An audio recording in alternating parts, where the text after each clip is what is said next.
के एक शिक्षकलाई नै यसरी अपमान गर्न सक्छन् कसैले? पछि मैले कसैले के भनेन, चुपचाप लाग्यो अनि मोबाइल चलाइराखेको। पातमा टीका दिएका कारण उनले रुँदै विद्यालयबाट राजीनामा गरेका छन्। अब सहेर बस्नुभन्दा अब छोडिदिन्छ भन्ने लागि कसैले के भनेन अनि घरमा गएँ, खाना खाने मन लागेन त्यही बस। सरस्वती पूजाको दिन विद्यालय व्यवस्थापन समितिका अध्यक्ष भण्डारी थर भएकाले एक सार्की सहप्राध्यापकमाथि गरेको अपमान।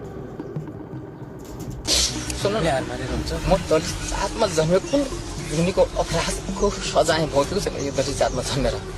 आमा बुवाले मेहनत गरेर पढाइ लेखाए, मैले मेहनत गरेर आयोग पास गरेँ अनि थाहै भएर जागिर खाएँ।